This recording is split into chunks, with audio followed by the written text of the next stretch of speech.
नमस्कार।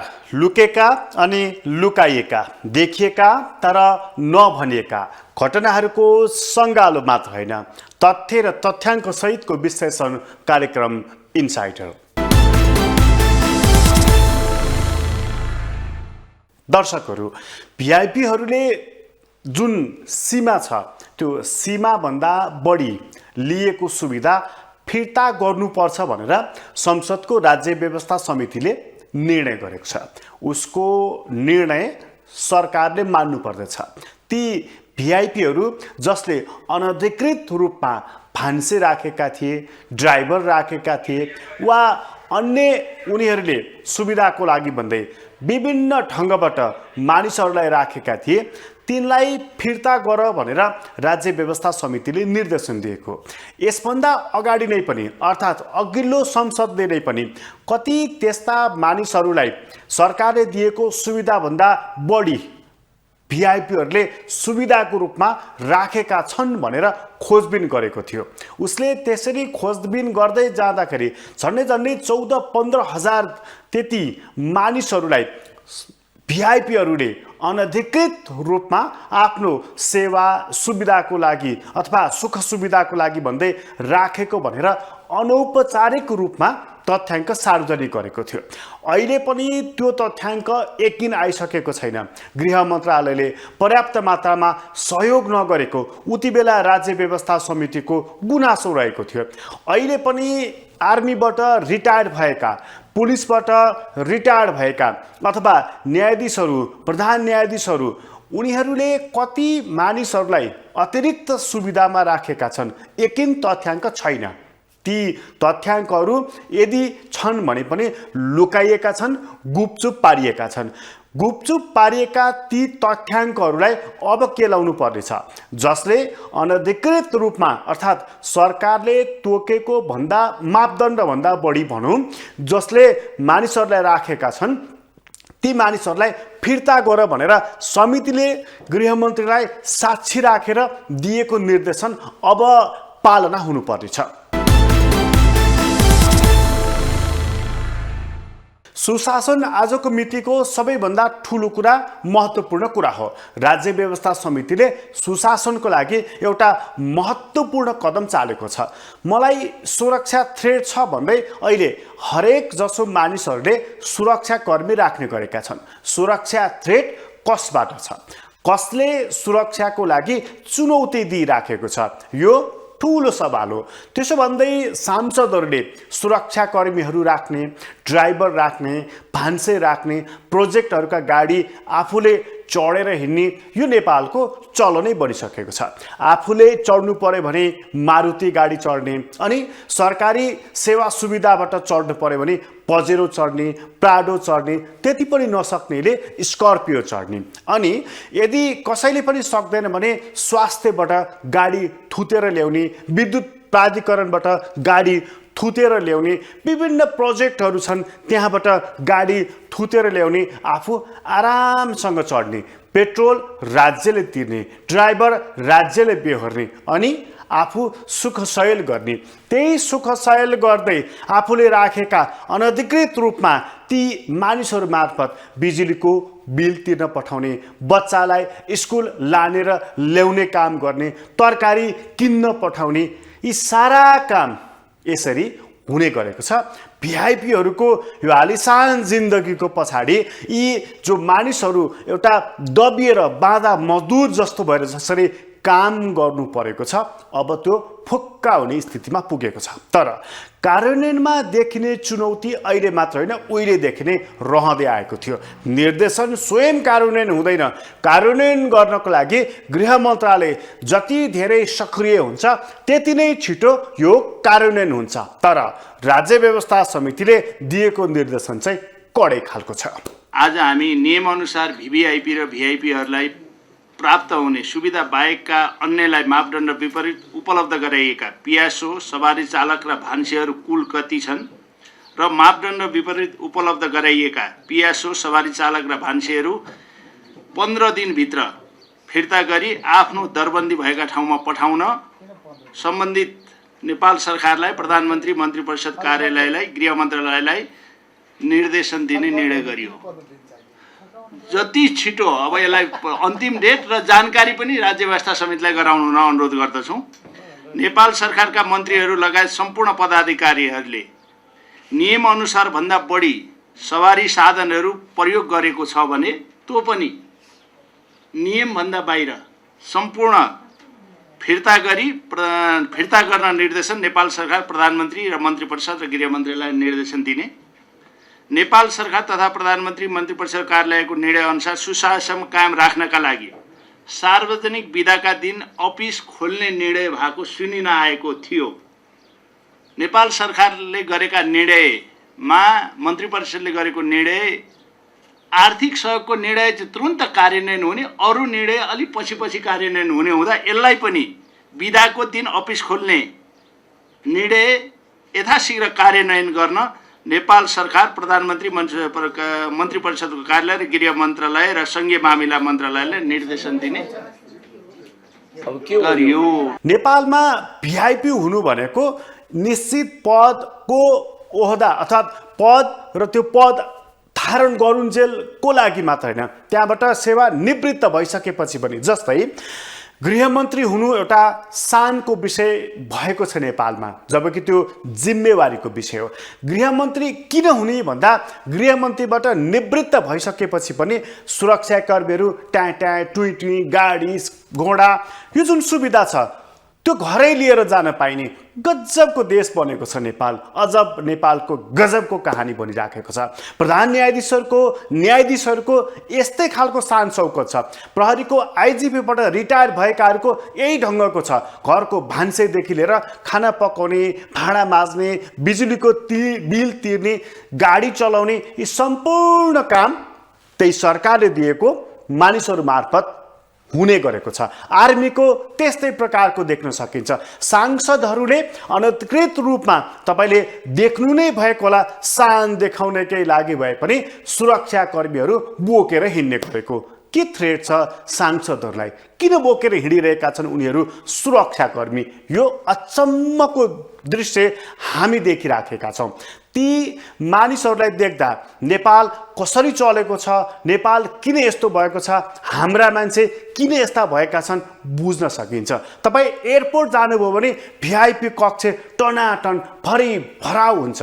त्यो भिआइपी कक्षमा पस्नको लागि म भिआइपी हुँ भनेर शान शौकत देखाउने, फोर्स लगाउने, त्यो ढोका खोलिदिएन भनेर ठुस्का ठुस्की पर्ने, यो पनि चलि नै राखेको छ।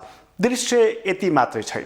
नेपाल मात्रै यो भूखण्डको देश होइन, यो ब्रह्माण्डको देश नेपाल मात्र होइन।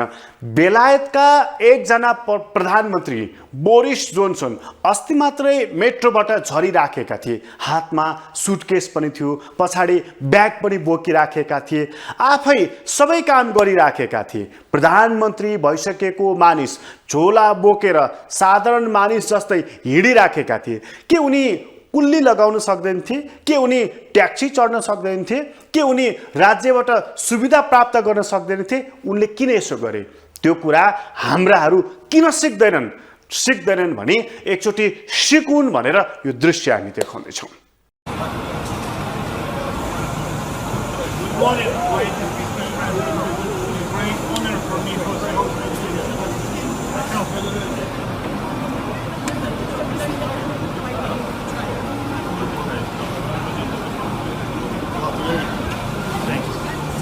बेलायतका प्रधानमन्त्रीले उदाहरणीय काम गरेका छन्। हामी यसलाई यिनले स्वाङ पारेको पनि भनिदिन सक्छौँ। एकपटक नारायण काजी श्रेष्ठले माइक्रो बस चढेर हिँडेका थिए। अहिले पनि तपाईँ देख्न सक्नुहुन्छ चित्रबहादुर केसी लोकल बसमा चढेर हिँडेको। नेताहरू हामी कहाँ त्यस्ता नभएका होइनन्। त्यस्ता सादगीपूर्ण जीवन बिताउने नेताहरू पनि थुप्रै छन्। कैयौँ किलोमिटर हिँडेरै जीवन चलाउने अर्थात् एक ठाउँबाट अर्को ठाउँमा जाने त्यस्ता नेताहरू पनि छन्। त्यस्ता सादगीपूर्ण जीवन बिताउनेहरू पनि छन्। तर 2 मिनेटको बाटो चढ्ने र 2 मिनेटको बाटोको लागि सुविधा सम्पन्न गाडी चढ्ने मानिसहरू पनि छन्। गाडीबाट ओर्लिँदा आफ्नो ढोका आफै नखोल्ने, एउटा सहयोगीले खोलिदिनु पर्ने त्यस्ता मानिस पनि छन्। एउटा डायरी आफू नबोक्ने, सहयोगीलाई बोकाउने त्यस्ता मानिसहरू पनि छन् अनि त्यस्ता मानिस पनि छन् जसको जुत्ता पनि अर्काले पोलिस गरिदिनुपर्छ, तुना पनि अर्काले लगाइदिनुपर्छ। त्यस्ता बाबु साहेबहरू पनि छन्। यो नेपाल हो, यहाँ थुप्रै चिज छ, यस्तो चिज छ जहाँ देशको स्थिति हेर्ने हो भने कमजोर छन् कमजोर बनिराखेको छ। नेताहरूको यहाँका भिआइपी भिभिआइपीहरूको स्थिति हेर्ने हो भने सुकिला चम्किला चम्किला त्यस्तो पनि देखिराखेको छ।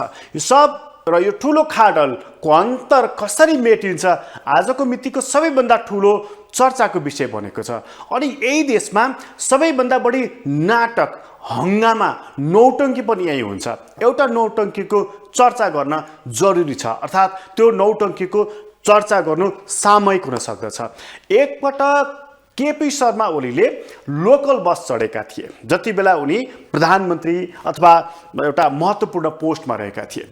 अनि उनी लोकल बस चढेर यात्रा गरिरहँदा उनका आम्ने सामनेमा कमरेडहरू थिए, पछाडि पिएसओहरू थिए। प्रधानमन्त्रीका पछाडि पिएसओ नहुने कुरै छैन। त्यसरी भरिभराउ आफ्नाले भरिएर लोकल बस चढेर के अनुगमन हुन्छ? त्यसबाट लोकल बस चढेको अर्थात् त्यो बसको पीर मर्का समस्या कसरी बुझ्न सकिन्छ? यो नबुझिएको कुरा छ, तैपनि उनले चढेका थिए।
लोकल बस चढेको यो ढर्रा पारेको भनेर त्यस कारणले भनेको। बोरिस जोन्सनले जस्तै गरी साँच्चीकै अरू आम मानिस जस्तै गरी सिटमा बसेर कुरुकुरु हिँडेको भए त्यो समस्या के रहेछ बुझ्न सकिन्थ्यो, त्यसलाई समाधान पनि गर्न सकिन्थ्यो। एकपटक राष्ट्रपति हुँदै विद्या भण्डारीको यस्तै खालको स्थिति थियो। उहाँ साझा बस चढ्नुभयो, सराहना गरे मानिसहरूले। तर साझा बस चढ्नको लागि रातो पिर्कामा जब उहाँ खुट्टा पाइला हाल्नुभयो अनि मानिसहरूले आलोचना गरे।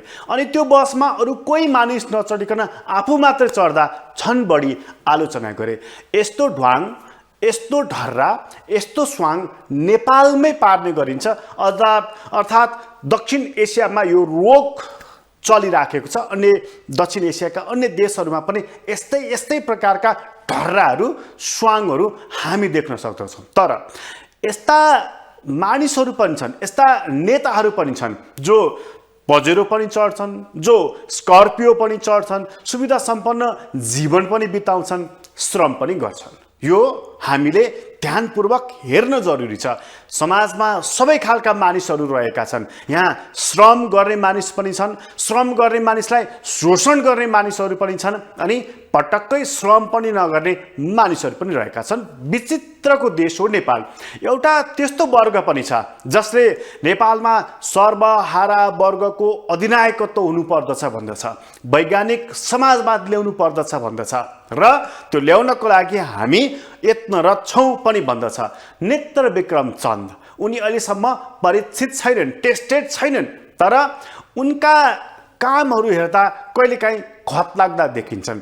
क्रियाकलाप कहिलेकाहीँका हेर्दाखेरि दिक्कै लाग्ने देखिन्छ। बम पड्काइदिन्छन्, चन्दा असुलिदिन्छन्, भाषण यस्तो गर्छन् उनको भाषणले भर्खरै अमेरिकासँग युद्ध गर्दैछन् कि यस्तो देखिन्छ। तर कहिलेकाहीँको व्यवहार चाहिँ बडा मनछुने खालको पनि गर्दछन्। जस्तै उनले कपिल वस्तुमा एउटा सामूहिक खेती सञ्चालन गरेका छन्। त्यो खेतीको बारेमा पनि प्रश्न छ, त्यो बेग्लै चर्चा गरौँला। तर अहिले उनले त्यो खेतीमा धान रोपेको, धान गोडेको, साँच्चीकै एउटा किसानले जस्तै काम गरेको, कम्तीमा पनि एउटा नेताले श्रम गरेको यो कुरालाई कदर गर्नुपर्दछ। यही काम केपी ओली गरे हुँदैन, यही काम प्रचण्डले गरे हुँदैन, यही काम शेरबहादुर देउवाले गरे हुँदैन। हिजो दरबार रहँदाखेरि पनि असारको 15 गते राजा रानीहरू सडकमा र खेतमा ओर्लेर हिलो छुनुपर्छ भन्दै आउने गरेको दृश्य देख्न सकिन्थ्यो। अहिले नेपालमा त्यो टिकटक, फेसबुकको लागि, फोटो खिच्नको लागि मात्रै केही नेताहरू असार 15 मा आउने गर्दछन्। बाँकी नेताहरूले हिलो नछोएको वर्षौँ भइसकेको छ। तिनै नेता सर्वहाराका नेता भएका छन्। यो महिनाको लास्टसम्म त यो पठाउँछ होला हामीलाई।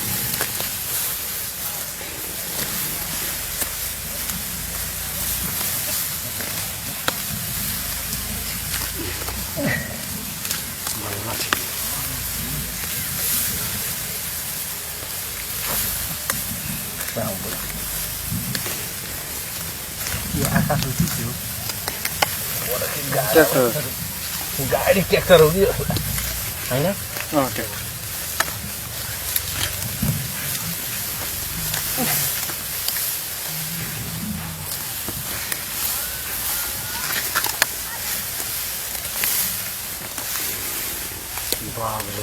छेउको पनि काट्नुपर्छ यो घाँस हटाइदिनु। नेपालमा यस्ता थुप्रै खालका ढोङहरू गरिन्छ, थुप्रै खालका स्वाङहरू पार्ने गरिन्छ। नीति निर्माण गर्दाखेरि चाहिँ बेग्लै ढङ्गबाट प्रस्तुत हुने गरेको पनि देखिन्छ। हामी जनताका प्रतिनिधि हौँ, किसान हौँ हामी, किसानका छोराछोरी हौँ हामी, यस्तो भन्ने गरेको पनि सुनिन्छ। नीति चाहिँ उनीहरू कस्तो बनाउँछन्? के किसान प्रेमी नीति बनाउँछन्? अहिले हजारौं शिक्षकहरू सडकमा उत्रिएका छन्। बानेश्वरको सडकभरि शिक्षकहरू छन्। उनीहरूले के भन्न खोजेका हुन्, उनीहरू के भन्न खोज्दैछन् यहाँनिर सुनिएको छैन। वार्ता एक किसिमले भयो अनि त्यो वार्ता टुङ्गिएन अनि उनीहरू सडकमा उत्रिए। कहिलेसम्म उत्रने छन् उनीहरूलाई पनि थाहा छैन। तर दुईटा दृश्य अजबको गजबको देखिन्छ नेपालमा। बानेश्वरको सडकमा देखिएको शिक्षकहरूको जुलुस अनि एयरपोर्टमा विदेश जानको लागि तम तयार भएको युवाहरूको जुलुस। यो दुईटा दृश्यले नेपाल अहिले कुन गति र कुन मतिबाट चलिरहेको छ बुझ्न सकिन्छ। यसका बावजुद पनि हामी सुशासन ल्याउँछौँ गृहमन्त्रीजी भनेको सुनिराखेका छौँ हामी। गृहमन्त्री भन्दैछन् अब सुशासनको लागि आत्मिक शुद्धता जरुरी छ। आत्मिक शुद्धताको लागि अफिस आइसकेपछि गृह मन्त्रालय अन्तर्गतका कर्मचारीहरूलाई कम्तीमा 15 मिनेट अब हामी ध्यान गराउँछौँ, राष्ट्रपतिबाट उद्घाटन गराउँछौँ। गृहमन्त्रीको यस्तो खालको प्रतिबद्धता छ। यस्तो प्रतिबद्धताले शुद्धता ल्याउने, सुशासन ल्याउने र राज्य दोहन नगरौँ भन्ने मनबाटै पलाउने कति होला त? अर्थात् भनौँ राज्य व्यवस्था समितिले दिएको निर्देशन जस्तै गरी फजुल खर्च नगर्ने, राज्यबाट तोकिएको भन्दा बढी सुविधा नलिने, यस्तो शुद्धता आउला त? यो कुरामा तपाईलाई कति विश्वास छ? एउटा कुरो चाहिँ गम्भीरतापूर्वक ध्यान दिनुपर्ने छ। यो सरकारले मात्रै होइन, सबैले। हाम्रो देशमा अहिले हाम्रो देशको जो मौलिक विशेषता रह्यो, बहुजातीय, बहुभाषिक, बहुधार्मिक, बहुसांस्कृतिक मुलुकमा यो विविधताको बीच एकता र सहिष्णुता र सौहार्दता चाहिँ हाम्रो देशको, हाम्रो मुलुकको, हाम्रो समाजको मौलिक पहिचान र विशेषता रहिआएको हो। तर त्यसमाथि अहिले केही समय यता त्यसलाई कमजोर पार्ने प्रयत्नहरू वा गतिविधिहरू भइराखेका छन्। कुनै पनि हालतमा हामीले यो विविधताको एकता, सहिष्णुता र सौहार्दताको यो पक्षलाई कमजोर हुन दिनु हुँदैन। यो प्रशासनिक तवरबाट मात्रै हल गर्ने विषय होइन भन्नेमा सरकार छ। त्यसको अर्थ कानुनलाई लागू नगर्ने भन्ने कुरा पनि हुन सक्दैन। कानुन र प्रशासनले जति समयमै हस्तक्षेप गर्नुपर्छ त्यो गरिनेछ। तर हामी सबैले हाम्रो समाजमा हाम्रो मुलुकमा देखा परेको यो नकारात्मक पक्ष जो छ त्यसप्रति सचेत हुँदै आफ्नो ठाउँबाट भूमिका खेल्नुपर्ने आवश्यकता छ। त्यसको निम्ति पनि म विशेष अपिल सबैसँग गर्न चाहन्छु। त्यस्तै हामीले चाहिँ अर्थतन्त्रका क्षेत्रमा देखा परेका केही समस्याहरूको कारणले म त्यसको पछाडि जान चाहन्न। अहिले त्यो छलफलको विषय पनि यहाँ होइन, तर शान्ति सुरक्षामा र समाजमा अस्थिरता अराजकता उत्पन्न गर्ने सन्दर्भमा त्यसले पनि कुनै कुनै भूमिका खेलिराखेको छ। जस्तो सहकारीका समस्याहरू छन्, लघु वित्तका समस्याहरू छन्, हाम्रो सिआइबीमा आउने अपराध अनुसन्धानमा आउने प्रहरी कार्यालयमा आउने धेरै उजीहरू अब त्यत्र आउन थालेको छ होइन। त्यस्तो खालको स्थिति छ र मान्छेहरूको घर घरमा जाने कालोमुसो पोत्ने ल्याउने जस्ता घटनाहरू पनि देखा पर्न थालिराखेका छन्। त्यस्तै गरेर अरू पनि केही नकारात्मक प्रवृत्तिहरू हेट स्पिचको प्रवृत्तिहरू अत्यन्तै तीव्र भएर गएको छ। कोही मान्छेलाई साङ्घातिक आक्रमण गर्ने प्रयत्न भयो भने ठिक गरेछ छिचुल्लिन्छ अझै भन्ने, त्यो गर्ने मान्छेहरूलाई सलाम भन्ने होइन। एउटा कोही मान्छेले कसैको दुःखद निधन भयो भने दुःखद निवेदनमा हामी कमसेकम हाम्रो परम्परा हो हामी श्रद्धाञ्जली व्यक्त गर्छौँ, संवेदना व्यक्त गर्छौँ। तर उल्टो एउटा त गएछ अरूलाई चाहिँ हामीले ठिक पार्ने हो भन्ने जस्तो सामाजिक सञ्जालमा आउने यो हेट स्पिच अत्यन्तै बढेको छ। त्यसकारण त्यसबारेमा हामीले गम्भीरतापूर्वक सरसल्लाह सरकारमा पनि गर्दैछौँ। हामीले त्यसबारेमा राष्ट्रका प्रमुख राजनीतिक पार्टीहरूसँग पनि छलफल गर्ने योजना बनाएका छौँ कि यो हेट स्पिच र सामाजिक सञ्जालमा जो बढ्दै गएको छ त्यसलाई रेगुलेसन कसरी गर्ने हो होइन, र हाम्रो यो सामाजिक एकता कसरी बनाउने हो र त्यसबाट निश्चित भएका अपराधहरूलाई कसरी चाहिँ हामीले नियन्त्रण गर्ने हो, समाजलाई स्वस्थ र सभ्य कसरी बनाउने भन्ने चाहिँ गम्भीरतापूर्वक सबैले सोच्नुपर्ने स्थिति आइसकेको पनि हामीले महसुस गरेका छौँ। ठुलै शङ्का छ, ठुलै सङ्कट छ विश्वासको। विश्वास नगरे पनि भएको छैन, तर विश्वास गर्ने आधार पनि पातलो झिनो मसिनो हुँदै गइराखेको छ। अहिले नेपालमा सबैभन्दा ठुलो सङ्कट केही छ भने त्यो विश्वासको सङ्कट। त्यसपछि सबैभन्दा ठुलो अर्को सङ्कट छ भने आर्थिक सङ्कट। यसलाई टार्ने कसरी कसैले सोचेको छैन। जम्मा जम्मी राज्यले पदक दिन खोज्दाखेरि पनि दिन सकेन आर्थिक अभावले। भन्न त त्यो धेरै ठुलो प्रेसर भयो, पदक प्राप्ति गर्नको लागि धेरै मानिसले हानाथापी गरे, यस्तो कारण देखाइयो। तर त्यो पदकसम्म पनि वितरण गर्न नसक्ने गरी तन्नम भएको छ नेपाल। अनि विदेश यात्रामा जानुपर्ने छ यही नेपालीहरूलाई, कर्मचारीलाई, मन्त्रीहरूलाई, मन्त्रीका आसेपासेहरूलाई। त्यहाँ रोकटोक छैन। फजुल खर्च यसरी गरिएको छ। फास्ट ट्र्याक बनाउने अर्थात् सूर्य विनायकदेखि रत्न पार्कसम्म 17 किलोमिटर सडक हामी कहीँ नरोकिकन सुरुरुरु कुद्ने यस्तो स्वेर कल्पना सरकारले गरेको छ। रातो रङ पोतिएको छ। यो झालेमाले रङ त देखिएको छ, उप्किन पनि थालेको देखिएकै छ। 17 किलोमिटर सडकको लागि 45 मिनट तपाईँले यात्रा गर्नुपर्छ भने विचार गर्नुहोस् यो देशमा तपाईँ कति सुस्त गतिमा गुडिराख्नु भएको छ भनेर। नर्मल यात्रा गर्नु पर्यो भने कति घन्टा लाग्छ? कति घन्टामा तपाईँ घरबाट अफिस पुग्न सक्नुहुन्छ अथवा घरबाट बजार क्षेत्र पुग्न सक्नुहुन्छ? यो कुराले तपाईँलाई भतभती पोल्दैन? यो प्रश्न आम मानिसहरूले हाम्रा शासकहरूलाई गर्नु परेको छ। प्रधानमन्त्रीलाई, मन्त्रीलाई, सचिवहरूलाई, यी सबैलाई प्रश्न गर्नु परेको छ। सडकमा हिँड्दा खाल्डै खाल्डा छन् अनि ढलका बिर्कोहरू माथिसम्म आएका छन्। त्यसले लडाउँछ कि भनेर चिन्तित हुँदै तपाईँ हामी हिँड्नु परेको छ। त्यसमा तपाईँलाई अलिकति पनि ग्लानि हुँदैन? यो प्रश्न पनि प्रधानमन्त्रीदेखि सचिवसम्मलाई, ठेकेदार साहेबहरूसम्मलाई पनि जो हामीले गरेको कामको पैसो पाएनौँ भनेर रुँदै कराउँदै चिच्याउँदै आन्दोलन गर्दै हिँडिराखेका छन्। आजको अङ्कमा हामीले त्यसैले चर्चा गरेको केवल भिआइपीहरू मात्रै यहाँनिर फजुल खर्च र राज्य दोहनमा छैनन्। उनीहरूका हेल्पिङ ह्यान्ड्सहरू पनि उत्तिकै सक्रिय छन् राज्य दोहनमा। कसले रोक्ला राज्य दोहनकारीहरूलाई? आजको मितिको सबैभन्दा ठुलो प्रश्न बनेको छ। अहिलेको लागि कार्यक्रम यति नै। इन्साइडरबाट म प्रकाश गिरीलाई बिदा दिनुहोस्। ग्लोबल टेलिभिजन हेर्दै गर्नुहोला। नमस्कार।